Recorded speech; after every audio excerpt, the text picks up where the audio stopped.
sold for 30 coins, less than a mule, cheaper than a pair of sandals. And just like that, your childhood is gone. 14 years old, traded like livestock in the Roman marketplace. But your path doesn't lead to the army or a trade. It leads to the lupanar, the wolf's den.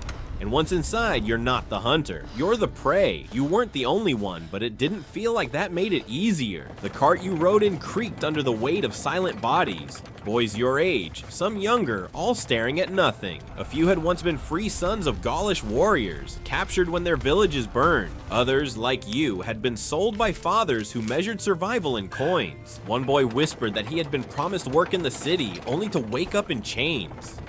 You pressed your forehead against the wood, trying to catch a glimpse of the city ahead. Rome rose from the dust like a dream. White marble temples, crowded forums alive with shouts, the Colosseum towering as if it could swallow the sky. But for you, those sights weren't hope. They were walls. Every wonder of the empire was a reminder you were not arriving as a citizen.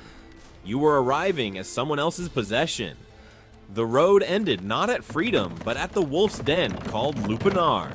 The word alone carried a warning, and when the heavy door closed behind you, the meaning became clear. The room they led you to was no larger than a pantry. A slab of stone covered with straw served as a bed. The air clung to your skin. Oil lamps smoking, cheap perfume thick in your throat. The damp rot of too many bodies trapped in too little space. You sat on the stone, knees pulled to your chest, while they told you to remember one rule: always smile. Not because there was joy here, but because survival meant pretending. And deep down, you wondered, how long could anyone fake joy when every breath already felt borrowed? It wasn't only the walls that confined you. Rome had rules. Brothel workers had to register with the state. Your name was written into the rolls as a meretrix. Once recorded, there was no erasing it. Even if you somehow left the brothel, the mark of shame followed you forever. The restrictions were cruel. You could not wear the stola, the flowing dress of respectable citizens. You could not enter temples. You could not marry freely. Instead, your very clothing marked you out. Bright colors, exposed shoulders, anything to scream outcast. And here's the twisted irony. Rome boasted of liberty and virtue, yet it built wealth on denying liberty to thousands like you. At first, they treated you like something precious. Not because you were loved, but because you had to be reshaped into what they wanted. They dressed you in clean linen, combed your hair, and told you to keep your eyes down.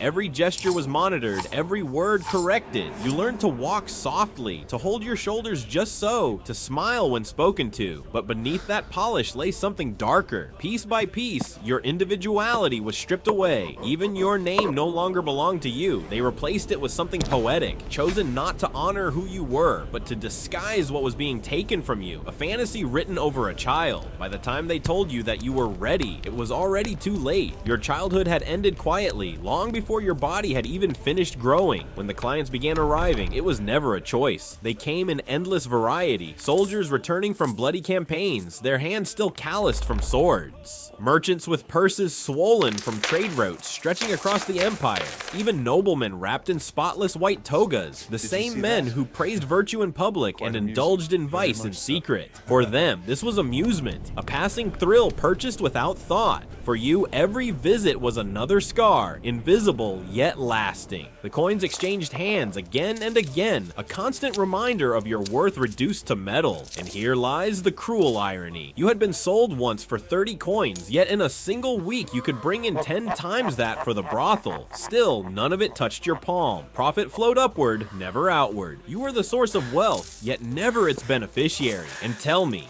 what is more enslaving than generating riches you will never taste? Day after day, the routine became a cage. You learned to put on expressions that weren't your own. A smile when you felt nothing. Polite words when silence felt truer. Rome wasn't paying for who you were. It was paying for the mask they forced you to wear. The toll came quickly. The air in the cramped room spread illness like wildfire. Fevers lingered, wounds went untreated, and exhaustion hollowed out even the strongest. For women, pregnancy often meant greater risk, and children born in these places rarely lived to see adulthood. When they did, the cycle almost always repeated, on another life caught in the same net, and the brothel did not discriminate. Men and women, young and old, even children from faraway provinces were swept into the system. Rome never admitted it aloud, but the wolf's den held every kind of captive, all bound together together by one truth: none of them had a choice. If you stepped outside, the rejection was immediate. Families drew their children closer and crossed the street as if your shadow alone could stain them. Marriage into a household of status was unthinkable. Your name was marked forever, written into registers that branded you as untouchable.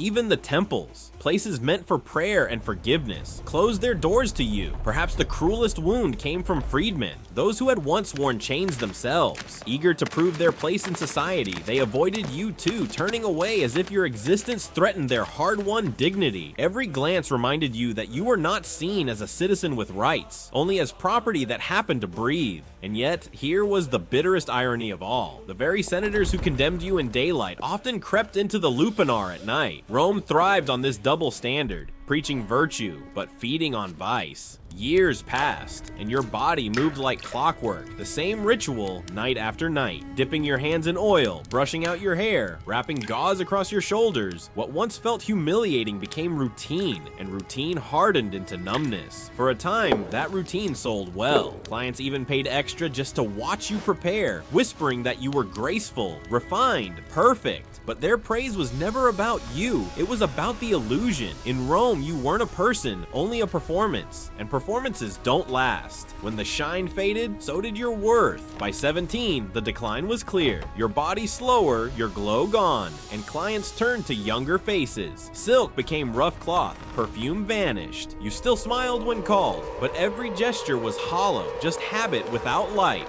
The madam saw it too. And in Rome, fading value meant one thing: disposal. One night, your name wasn't called. Then another passed, and still silence. At last, you were summoned only to hear the words no one wanted. You've had a good run. That was it. No gratitude, no farewell. Just the cold dismissal of someone whose profit had dried up. They handed you a single robe, a single coin, and pushed you toward the back door. Outside, the Roman night felt sharper than you ever imagined, the air biting as if the city itself rejected you. You had never learned a trade, never cooked your own meal, never known freedom. Beyond the wolf's den, Rome was vast, merciless, and indifferent. Now, you were no longer a commodity, just another forgotten shadow swallowed whole by the empire that once fed on you. Within weeks, you were begging near the gates. A former client spotted you, laughed, tossed a coin into the dirt, missing on purpose. You picked it up anyway. Hunger has no pride. Winter came, coughing blood, your body failed. This time your suffering earned no profit for anyone. When you died, it wasn't in a bed, but curled in an alley unnoticed. Your body was carted away with beggars and thieves, buried in a trench with no marker. The brothel didn't mention you again. Your name was recycled, handed to the next boy. The role continued, as if you had never existed. So why did life suck as a brothel worker in ancient Rome? Because 30 coins could erase your identity forever. Because you were reduced to property, registered, labeled, and never freed. Because health, dignity, and hope were stripped away, leaving only a system that consumed lives and forgot them. Rome called itself eternal, but its eternity was built on broken bodies in windowless rooms. History remembers emperors, generals, and marble temples, but not you. You were never counted in the census, never written in temple rolls, never given a grave, only a faint dent in the straw mattress you once slept on, a silent reminder of the price of 30 coins.